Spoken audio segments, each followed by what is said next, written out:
हाय, good afternoon. CNBC आवाज Motilal Oswal studios में आप सबका स्वागत है। पहले तो आप सबको पता नहीं आप में से कितने लोग इस समय टीवी देख रहे होंगे, क्योंकि शायद देश भर में तो आप इस समय सब लोग रंग खेल रहे होंगे मुंबई को छोड़ के। तो जो जो देख रहे हैं आप सबको, और जो नहीं भी देख रहे हैं बाद में रिकॉर्डिंग देख ले, होली की खूब खूब शुभकामनाएं आप सबको। मदद करने के लिए एंजल वन के ओशो किशन आपको आपकी स्क्रीन पे नजर आएंगे। ओशो कल खेली, आज खेल रहे हो, कलर तो दिख नहीं रहा चेहरे पे, मामला क्या है? कल खेल लिए होली मुंबई में, ऑब्वियसली कल ही था तो कल ही खेल लिए। कल था नहीं, मजबूरन खेलनी पड़ गई। सोसाइटी ने भी कल ही करा सब कुछ अरेंजमेंट। कल नहीं खेलते तो आज करते क्या? आप कुछ नहीं कर सकते, तो सबने मजबूरी में कल खेल लिए। यस, कल मार्केट भी बंद था तो कल ही खेलना था, बट मार्केट भी बंद था, से होली शुरू हुई, रिजर्व बैंक भी बंद था, तो सब पूरा तो सब गड़बड़ा ही गया मामला। खैर, आज है होली। होली की सबको खूब खूब शुभकामनाएं। पहले जरा स्क्रीन पे लेकर आइए हम तक पहुंचने के तरीके, यानी कि अगर शो सास बहू सेंसेक्स में आपको शिरकत करनी हो तो इस व्हाट्सएप नंबर पे मैसेज भेजें, एक ईमेल आईडी आएगी, उस पर डिटेल्ड ईमेल भेज दें। तीसरा विकल्प, अगर आप ट्विटर पे यानी कि एक्स पे एक्टिव हो, उस पे भेजते हो आप लोग, तो हैशटैग का इस्तेमाल कर लो। आप दो हैं हैशटैग, ज्यादा प्रेफर मैं करूंगा सास बहू और सेंसेक्स का हैशटैग। अदरवाइज आस्क आवाज के अंदर भी इजी होता है लिखना, आज आवाज के अंदर भी भेजोगे तो टीम तक पहुंच ही जाएगा। ऑन द शो दिखा देता हूं, उसके बाद दिखाता हूं आज के मार्केट्स। ऑन द शो मतलब अब आप में से जो जो जुड़ रहे होंगे, जिनकी क्वेरीज आज हैं, ये सिर्फ वो हैं। अब नहीं जुड़ पाए, लाइन एस्टैब्लिश नहीं हुई, कांटेक्ट नहीं हो पाया, या समय कम रहा, तो हो सकता है मेरे कुछ स्टॉक्स पे बातचीत ना हो पाए। लेकिन ITC, Wipro, UPL, IDFC, first bank, KPIT tech और प्लेट फ्लिप होगी, तो बाकी के स्टॉक्स जो अगले आधे घंटे में हम डिस्कस कर रहे होंगे स्क्रीन पर है। आपके स्क्रीन पर लेकर आइए जरा निफ्टी को भाई साहब। क्या 2 दिन फ्राइडे को गिरे थे कितना? 318 पॉइंट। मंडे को गिरे थे 313। ये कम लगा बाजार को, तो तीसरे दिन 500 पॉइंट ही गिर गए। तो 3 दिनों से गजब का पेन है। और आज गैप डाउन ओपनिंग के इंडिकेशंस थे एक दिन की छुट्टी के बाद। दरअसल यूएस का हैंडओवर उतना बुरा नहीं है। यूएस का हैंडओवर मैंने आज सुबह दिखाया भी था कि फ्यूचर्स जहां छोड़े थे मंडे को 3:30 बजे, फ्यूचर्स मोटा मोटी वहीं खड़े हुए हैं। आज असल मूड का डैमेज हो रहा है हमारे एशियन पीयर्स। सुबह से हमारे मार्केट्स खुलने से पहले एशियन मार्केट्स खुले थे। निक्केई तक, जापान का बाजार तगड़े पेन में था, 3.5% ज्यादा दबाव में है वो। साउथ कोरिया का मार्केट कॉस्पी आपकी स्क्रीन पर है, 12% गिरा है। स्ट्रेट टाइम्स 2.5% गिरा हुआ है, 2.25%। ये हाल है एशिया का। तो हम इन टैंडम ये चले ज्यादा थे हमसे, थोड़ा गिर भी ज्यादा रहे। हम तो ना चल के 2% गिरे हुए हैं भाई साहब। ये हाल है एशिया का इस समय। तो रिस्क ऑफ है, मूड बिगड़ रहा है धीरे धीरे करके। इजराइल की तरफ से कह लो, आप यूएस की तरफ से कह लो, स्टेटमेंट्स बदल रहे हैं, गोल पोस्ट चेंज हो रहे हैं। गोल पोस्ट से मेरा मतलब, पहले बड़ा जोश में आए थे, कुछ ही दिन की लड़ाई है, फिर बोले ना 3-4 हफ्ते में निपट जाएगी, अब आके बोल रहे हैं हमेशा के लिए नहीं चलेगी। आपको भी समझ में आ रहा है गोल पोस्ट चेंज। और हमारे लिए और एशिया के लिए, हमारे साथ साथ एशिया के लिए, बहुत सबके लिए पेन बढ़ रहा है, क्योंकि वो स्टेट ऑफ हॉर्मुज का मामला, अब वहां से जहाज निकल नहीं पा रहे हैं, कच्चे तेल के दाम फटेंगे, नेचुरल गैस को लेकर इश्यूज आ रहे हैं, ये सब हो रहा है। एलपीजी एलएनजी सप्लाई वगैरह सब डिसरेल हो रही है, डीरेल हो रही है, तो मामला गड़बड़ा तो रहा है। वही दिख रहा है स्क्रीन पे, सारे सेक्टरल पॉकेट्स लाल निशान पे। एक आईटी आउट परफॉर्म करने की कोशिश कर रहा है, क्योंकि सबसे ज्यादा पिटा हुआ था, तो वो मंडे को भी करने की कोशिश कर रहा था, आज भी कर रहा है। फ्लैट है, बाकी सब जगह पेन है, लेकिन ये फ्लैट भी लाल में है। और इंडिया विक्स लेकर आइएगा, डर का इंडेक्स। इन सब समीकरणों के बीच में भाई साहब ये देखिए 23 इस हफ्ते मतलब क्या हुआ, मंडे का और आज का सेशन, 2 दिन में 55% का जंप है इंडिया विक्स में। 55%, 21-20 के ऊपर मामला गड़बड़ाता है। मतलब मामला तो खैर 12 से 13 के आसपास कंफर्ट होता है, उसके बाद फिर वो काम से हम कॉशियस की तरफ बढ़ते हैं, कॉशियस से अब हम फियर और पैनिक की तरफ बढ़ चुके हैं। क्लियरली ये सेल ऑन राइज का मार्केट है। राइज आएगा तब ना। ओशो क्या करेंगे आप भाई साहब? या क्या कर रहे हो आप लोग एंजल वन में भाई साहब? सबसे पहले तो आपको होली की बहुत सारी शुभकामनाएं कि अभी 2 दिन से फेस्टिव मूड ही है, तो मार्केट में ज्यादा पार्टिसिपेशन देखने को नहीं मिल रहा है। बट ओवरऑल मार्केट में अभी भी जैसा आपने बताया कि विक्स में नियरली 55% का स्पाइक आ चुका है। मार्केट हर दिन पिछले 2 दिनों से गैप डाउन ओपन हो रहा है, तो हमें कोई ज्यादा मूवमेंट कैच करने का मौका इवन डे ट्रेडर्स के लिए भी नहीं मिल रहा है। ऑप्शंस में भी काफी ज्यादा आईवीज हाइक है, तो अभी करंट लेवल्स पे कोई भी फ्रेश मोमेंटम कॉल तो निफ्टी पे या फिर स्टॉक्स पे नहीं बन रहे हैं। बट पॉजिटिव ये है कि ऐसा करेक्शन पे हमें एक्यूमुलेशन जोन बिल्कुल बहुत सारे काउंटर्स में देखने को मिल जाते हैं। तो एक ही पॉजिटिव है पूरे मार्केट में कि बहुत दिनों के बाद बहुत ड्रास्टिक फॉल देखने को मिला है, जिसके वजह से नो डाउट पोर्टफोलियो रेड हो चुके हैं। बट अभी अगर फ्रेश बाई करना है तो करंट मार्केट पे एक्यूमुलेट करना एक एडवाइजेबल स्टेप रहेगा अभी मार्केट सिनारियो को देखते हुए। मतलब ओशो, करंट मार्केट में एक्यूमुलेट करना, आई एम श्योर ये ट्रेडर्स के लिए नहीं, आप मेरे लिए लॉन्ग टर्म इन्वेस्टर्स के लिए कह रहे हो।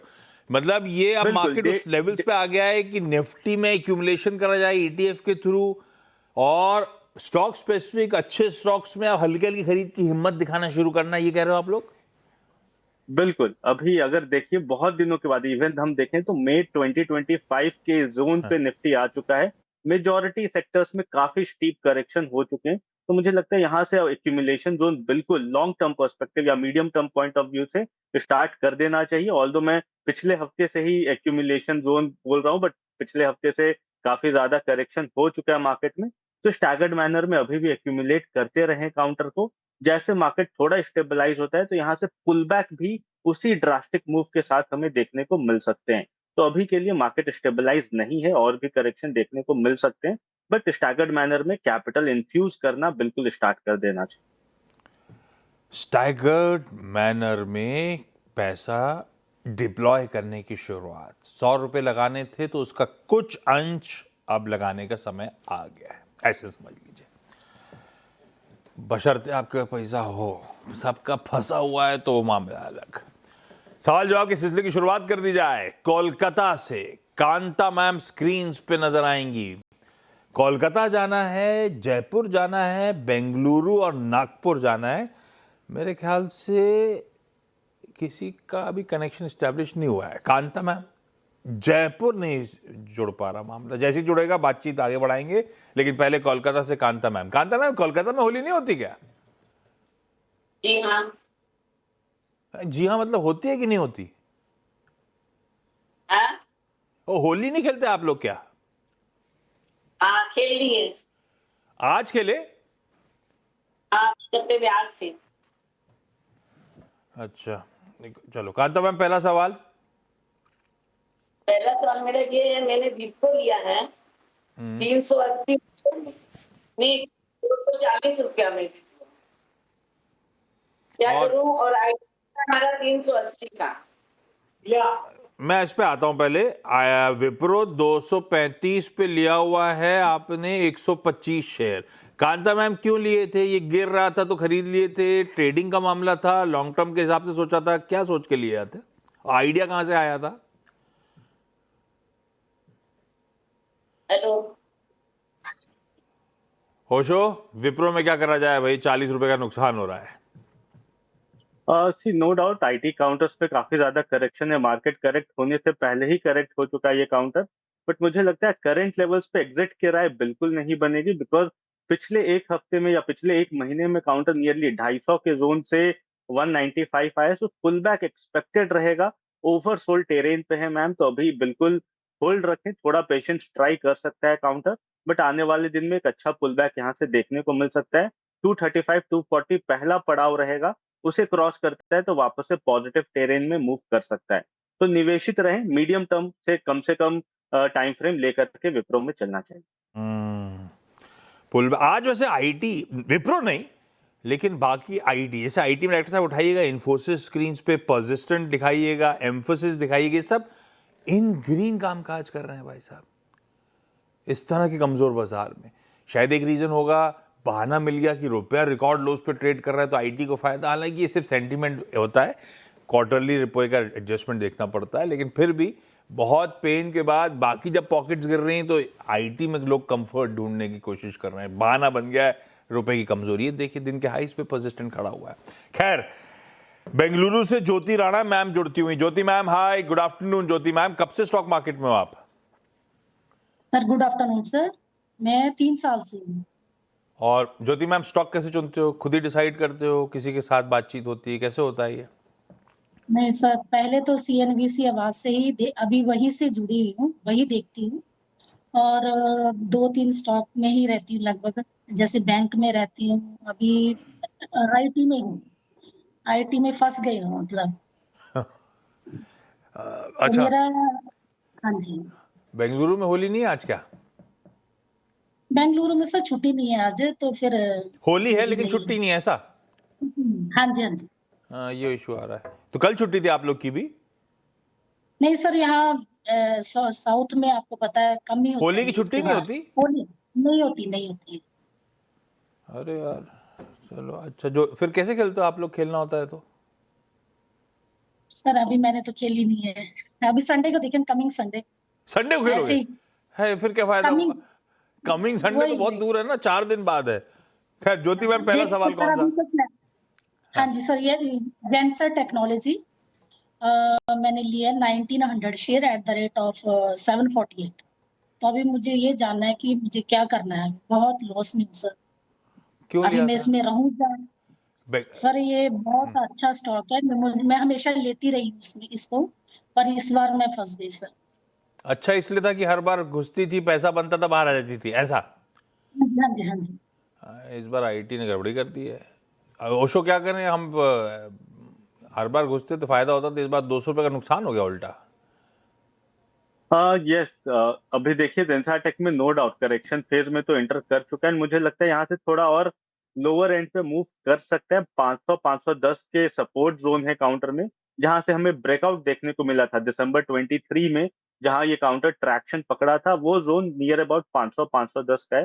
तो बिल्कुल अभी होल्ड रखिए मैम, थोड़ा पेशेंस बिल्कुल ट्राई करेगा। आईटी सेक्टर में ओवरऑल प्रेशर है अभी, बट मुझे लगता है कि अगर 500 510 के आसपास स्टेबलाइज होता है तो वहां से एक पुल बैक की रैली देखने को मिल सकती है। तो इवन आप और एक्यूमुलेट कर सकते हैं लोअर एंड पर 500 510 के जोन पे, एंड मीडियम टर्म पर्सपेक्टिव के हिसाब से बिल्कुल इसमें निवेशित रहने की राय बनी। नागपुर से किरण वाधवानी जी फोन लाइन पे जुड़ती हुई। किरण मैम, गुड आफ्टरनून। किरण मैम, सवाल पूछें। मेरे पास तेजस नेटवर्क के शेयर्स हैं जो मैंने 2024 से लिए हुए हैं, और मैंने लिए थे 1165 के रेट पे सबसे पहले। देन उसको एवरेज करते करते 768 रेट है अभी, तो 120 शेयर्स हैं। तो क्या करना चाहिए? अभी कुछ बड़ा हुआ है वो शेयर काफी दिनों के बाद। हाँ, बहुत दिनों बाद बहुत अच्छे वॉल्यूम्स के साथ जोश तो मार रहा है ओशो, लेकिन मेरा खरीद भाव हो गया औसतन 770 के आसपास का। क्या करूं मैं? जी, करेंटली काफी स्टीप करेक्शन आया हुआ है काउंटर में, नो डाउट। पिछले 3 दिन से एक अच्छा बाइंग ट्रैक्शन है, वॉल्यूम के साथ एक स्पर्ट है प्राइस एक्शन में। बट मुझे लगता है हायर लेवल्स पे इसका जो रेजिस्टेंस है वो नियर अबाउट 550 540 के आसपास है। तो ये क्रूशियल हर्डल है, यहाँ पे आता है तो एक बार के लिए अपने पोजीशंस थोड़े लाइट करें। ऑल्दो मुझे लगता है जिस हिसाब से इसमें करेक्शन है, थोड़ा सा पुल बैक या थोड़ा सा और मोमेंटम ये काउंटर पकड़ सकता है। बट अगेन 550 एक काफी स्ट्रॉन्ग रेजिस्टेंस है, वहां पे आए तो एक बार के लिए पोजीशंस लाइट करें, पूरी एग्जिट ना करें। एंड अगर ब्रेक थ्रू होता है या सस्टेनेंस दिखाता है, तब हायर लेवल्स वहां से मूव करते हुए दिखाई दे सकता है। एल्स आप 550 520 के जोन में अपने पोजीशन से एग्जिट करने की राय बनेगी इस काउंटर। उछाल आएगा, उछाल में एग्जिट, उछाल में बिकवाली करने के मौके ढूंढने मैम इस काउंटर से। कोलकाता वापस जा रहा हूं। कांता मैम, अगला सवाल। हेलो सर, मेरा ये मैंने मेडो भी लिया है। है मेडो भी हमारा 3300 में लिया हुआ है। कौन सा, मैं समझा नहीं। 3300 का क्या लिया है? मेडो मेडो मेट्रो? हाँ, मजगांव मेट्रो। डॉक होगा वो। जरा मजगांव डॉक का स्टॉक दिखाइएगा डायरेक्टर साहब स्क्रीन पे। ये लिया था क्या 3300 में? मजगांव डॉक, मैचडॉक, मैचडॉक। हाँ, मेडो। 3300 में लिया, 2100 2200 में चल रहा है। क्या पूछूं, बने रहना है कि निकल जाना है, ऐसा पूछूं क्या? क्या करना चाहिए? क्या करना चाहिए ओशो, क्या करना चाहिए मैज़गांव डॉक में? डिफेंस बाकी तो मैज़गांव फिर भी डॉक हरकत में आ रहे हैं, ये तो आ ही नहीं रहा है। यस, नो डाउट ये काउंटर में अभी पिछले कुछ महीनों से कोई भी पॉजिटिव ट्रैक्शन नहीं है। इवन अपने लॉन्ग टर्म मूविंग एवरेज के नीचे करेक्ट होते हुए नजर आ रहा है। बट यहाँ पे मुझे एग्जिट करने की राय इस काउंटर में नहीं बनेगी, बिकॉज इसका काफी स्ट्रॉन्ग सपोर्ट है। पास में ही 1950 1970 का काफी स्ट्रॉन्ग सपोर्ट है। तो उस लेवल पे अगर जाता है तो वहां से एक स्ट्रॉन्ग डिमांड जोन है काउंटर के लिए, तो एक अच्छा ट्रैक्शन आ सकता है। ऑल दो हायर लेवल्स पे जो इसका पड़ाव है वो नियर अबाउट 2500 का है। तो जब तक 2500 डिसाइसिवली क्रॉस नहीं करता, बुलिश मोमेंटम इस काउंटर में हो सकता है कि लैक रहे, सबड्यूड रहे। बट करेंटली मुझे लगता है 1950 से 2500 के रेंज बाउंड मूवमेंट दिखा सकते हैं। तो buy on dip and sell on rise का व्यू रख करके चलना चाहिए। बट अगर आप मीडियम से लॉन्ग टर्म पर्सपेक्टिव के लिए देखिए तो बिल्कुल निवेशित रहे काउंटर में।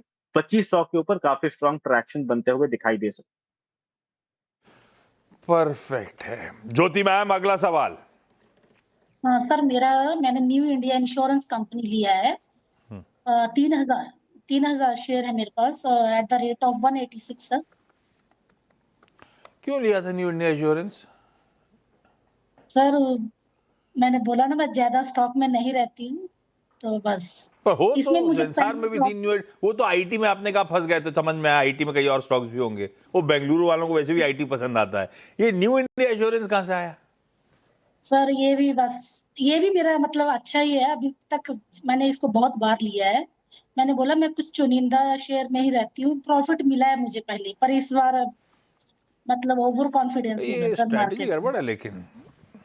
हाँ जी। खैर, न्यू इंडिया इंश्योरेंस 40-50 रुपए का नुकसान हो रहा है। ओशो, क्या करा जाए? न्यू इंडिया इंश्योरेंस कैसा लगता है आपको? है तो बहुत वीक मामला। सी ओवरऑल एक ब्रेकडाउन भी आया है काउंटर में, ओवरऑल वीकनेस के साथ ही ट्रेड कर रहा है। एंड करेंटली अभी जो जोन था 135 उसके नीचे स्लिप करते हुए दिखाई दे रहे हैं। तो ये मेजर सपोर्ट लेवल्स है। तो अभी एडवाइस रहेगी मैम कि अगर आप एक बार के लिए पोजीशंस को 130-32 के स्टॉप लॉस से होल्ड करें। अगर 132 के नीचे स्लिप करता है तो यहाँ से और भी करेक्शन बढ़ते हुए दिखाई दे सकता है। एंड नेक्स्ट जो टारगेट है वो नियर अबाउट 118 114 के जोन पे है। तो 132 के स्टॉप लॉस से आप पोजीशन को होल्ड रखिए। ऊपर अगर आता है पुल बैक पे भी एग्जिट की ही राय है। पुल बैक पे 170 175 के जोन में एग्जिट की राय है। बट अभी करेंटली एक ब्रेकडाउन है काउंटर में। एंड अगर 130 के नीचे जाता है तो और 15-20 पॉइंट करेक्ट हो सकता है। तो 132 के स्टॉप लॉस से काउंटर को होल्ड करें। हायर लेवल्स पे आता है पुल बैक तो 170 के आसपास एग्जिट करने की राय बनी। अभी तो सरदर्द है हमारे लिए 132, जिसके बहुत करीब आ रहा है। मैम, इस पे लगाइए स्टॉप लॉस, नहीं तो मामला काफी गड़बड़ा रहा होगा। इस स्टॉक का ब्रेकडाउन है, इसमें चल गया, थम गया ये मामला, तब 170 की सोचेंगे। लेकिन फिलहाल 132 के एसएल के साथ बनी रहिए। कांता मैम, ज्योति मैम और Kiran ji, thank you so much जुड़ने के लिए। जयपुर की वो लाइन स्टैब्लिश नहीं हो पाई तो फोन पे नहीं ले रहा हूं, फिर किसी और दिन आपसे बातचीत होगी। एसबीएस स्टॉक पिक का स्टिंग प्ले आउट करिए और रखिए ओशो को स्क्रीन पे। भाई साहब, कौन सा स्टॉक जिसको लेकर ओशो कृष्ण और उनका एंजल वन बुलिश या इवन बियरिश? ऐसे मार्केट में बेयरिश स्टॉक्स चुनना भी काफी डिफिकल्ट है, बिकॉज हाँ। ऑलरेडी काफी गिरे हुए काउंटर्स हैं, तो वो भी एक चैलेंजिंग है। बट मुझे लगता है करेंटली जो पॉजिटिव टेक्निकल चार्ट्स जिसमें फॉर्मेशन हो रहे हैं एंड ग्लोबल क्यूज भी जिसके लिए पॉजिटिव इम्पैक्ट कर सकते हैं वो है ऑयल इंडिया। तो ऑयल इंडिया पे एक बाई का रिकमेंडेशन है। करेंटली 500-501 के आसपास होवर कर रहा है। तो इस काउंटर में बाई की राय बन रही है। 485 का स्टॉप लॉस मेंटेन करना है, स्ट्रिक्ट स्टॉप लॉस मेंटेन करना है। एंड हायर लेवल्स पे पहला टारगेट है 515 का, जो कि 1:1 के रेशियो पे है। उसे अगर क्रॉस ओवर करता है तो 130 तक के टारगेट्स देखने को मिल सकते हैं। बट इसमें स्ट्रिक्ट लेवल्स को फॉलो करने की राय बनेगी। एंड अगर फर्स्ट टारगेट आता है तो वहां पे भी अपने स्टॉप लॉस को कॉस्ट पे ट्रेल करने की राय बनेगी। सेकेंड काउंटर है फार्मा। सन फार्मा मुझे टेक्निकली काफी अच्छा लग रहा है। एंड मार्केट फॉल में भी वो हायर लेवल्स पे काफी स्ट्रॉन्ग सस्टेनेबिलिटी शोकेस कर रहा है। तो टेक्निकल लेवल्स के हिसाब से सन फार्मा में बाई का रिकमेंडेशन है। करंट लेवल्स पे बाई करें। 1740 1743 के आसपास ओवर कर रहा है। करंट लेवल्स पे बाई करें। 1710 का स्टॉप लॉस मेंटेन करना है। एंड 1780 तक के टारगेट्स हमें एक्सपेक्टेड रहेंगे आज से कल के ड्यूरेशन। लीजिए भाई साहब, आइडियाज की कमी नहीं है ओशो के पास। एक मांगा था, दो मिले अपने को। सन फार्मा और ऑयल इंडिया दोनों में खरीदारी करने का कॉल है। Osho, thank you so much जुड़ने के लिए। अगली मुलाकात 1:27 पे होगी। मार्केट्स पे और डिटेल्ड बातचीत होगी उस शो में। आज के लिए इतना ही, नमस्कार।